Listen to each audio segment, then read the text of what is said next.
क्योंकि पास जब तक नहीं होगा तब तक वृंदावन वास नहीं होगा। उमेश जी दुबई से।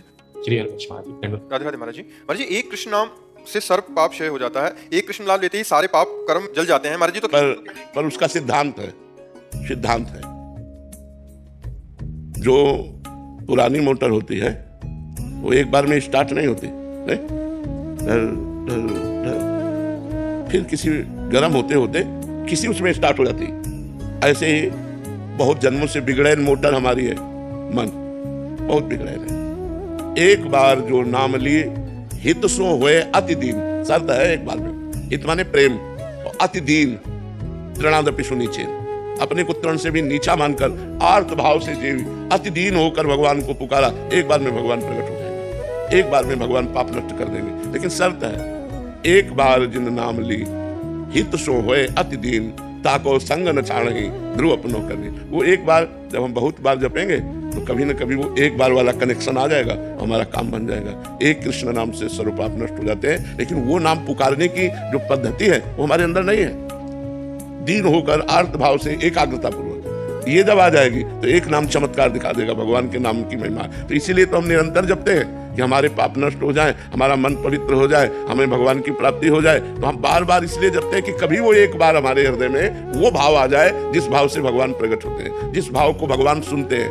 भाव बिन सुनी पुकारे मैं कभी सुनता नहीं। जो भाव के बिना नाम जप किया जाता है उसका फल मिलेगा कि भाव आएगा, लेकिन भाव से भगवान की प्राप्ति होती है। तो हमारे अंदर तो अभी देह भाव है, भोग भाव है, जगत भाव है, अभी भगवत भाव थोड़ी है। तो भगवत भाव से युक्त होकर प्रेम में डूबकर अति दैन्य भाव आर्त भाव से जब तो एक नाम से सारे पाप नष्ट हो जाते हैं। वृंदावन में बात का सरल उपाय लाडली जी की कृपा, जिनको वृंदा विपिन है कृपा तिन्हि की होए, वृंदावन में तमें तो रहन पाइए सोए। रोजाना निवेदन कर रहे हैं आप। निवेदन एक अलग चीज होती है बच्चा, और आर्त भाव से रोना एक अलग चीज होता है। हम जब काशी से आए तो वृंदावन में हमारा कोई परिचय तो था नहीं, तो एक संत से मिले तो उनसे कहा अगर हमें 3 दिन वृंदावन रहने को मिल जाए तो हम दर्शन कर लें। बिहारी जी के नाम सुना था, कहाँ बिहारी जी कुछ पता नहीं।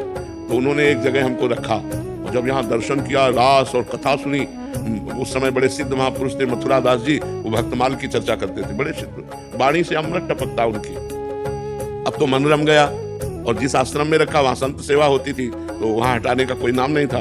तो 2-3 महीने व्यतीत हो गए, लेकिन वहाँ वातावरण जो था वो आश्रम का था, और काशी में घाट में रहते एकांत वातावरण में, तो एकदम मन भागा कि एकांत मिलना चाहिए जिससे हम निरंतर भजन कर सके। अब वहाँ एकांत तो हमारा कोई परिचय नहीं, तो मदन मोहन का टीला दिखा है, इस टीले पे चढ़ करके एकांत में दोपहर के समय खूब रोए भगवान से आर्त भाव से। 1 रुपया पास नहीं, एक व्यक्ति से परिचय नहीं, 1 इंच जगह नहीं, बिल्कुल अकिंचन ऐसे खूब रोए कि भगवान मुझे वृंदावन वास दे दो। कहीं भी अगर एक कोने में मैं पड़ा रहूं, वृंदावन से कभी बाहर न जाऊं तो मेरा जीवन सार्थक हो जाए। प्रभु अब मैं रास के बिना नहीं जी सकता, अब मैं वृंदावन के बिना नहीं जी सकता। ये जो भगवत कथा होती है, ये जो रास होता है, उस समय उड़िया बाबा में रास हुआ करता था, अब तो सब परिवर्तन हो गया। ये स्वामी रासाचार्य श्री राम स्वरूप जी का पांडाल, यहाँ रास होता, पांडाल टूट गया। अब तो बड़ा समय आधुनिक आ गया है, जगह जगह बिल्डिंगें, नहीं तो बहुत लता पता सब। रोए बच्चा, जब खूब रोए, घंटों रोए, और रो करके अब सोचा कि अब चलो काशी चलते हैं। पुनः जैसा हमारा जीवन था, जो ही उतरे तो एक छोटी सी इतनी बड़ी लाली गौर वर्ण की, हमारा चला पकड़ा, दोपहर का समय था, बस ऐसे घूमने लगी चारों तरफ, और बोले थे जाएगो बाबा जाएगो। तो हमारी तो कुछ समझ में नहीं आ रहा था कि भाव में एकदम उतरे थे, अचला छीना ऐसे चल दिया। जब आगे चले तो हमारे दिमाग में आया ये लाली क्या कह रही थी, जाएगो बाबा। हम ऊपर सोच के आए कि काशी जाना है, ये क्या, ये लाली क्यों। लगा यार श्री जी तो नहीं थी, क्योंकि वृंदावन लौट के आए, हमें लगा कि किसी गोस्वामी की कन्या होगी। तो लौट के आए, वहाँ आस पास पूछा तो बोले यहाँ तो बाबा जी रहते हैं सब, मदन मोहन जी के नीचे, यहाँ तो बाबा जी रहते हैं, यहाँ तो कोई कन्या है नहीं, लड़की है नहीं। बस हमारे समझ में आ गया कि हमारी लाडली जू हमारी छोर को पकड़ लिया। जिस आश्रम में हम रहते थे उस आश्रम में गए तो पहले से एक संत खड़े थे। उन्होंने कहा बाबा एक महेशानंद गिरी जी संत हैं, आप उनको नहीं जानते, उन्होंने आपको देखा है, वो आपसे मिलना चाहते हैं। क्यों, जब जानते नहीं तो क्यों मिलना। बोले हमें पता नहीं, लेकिन आपको बुलाया है। हम गए, बोले वहां जहाँ आप रह रहे हो वहाँ अनुकूल आपके नहीं होगा, ये कमरा है एकांत में, आप यहाँ रह लीजिए। आप क्या व्यवस्था लाडली जी की, और आज देख लो सब व्यवस्था होगी।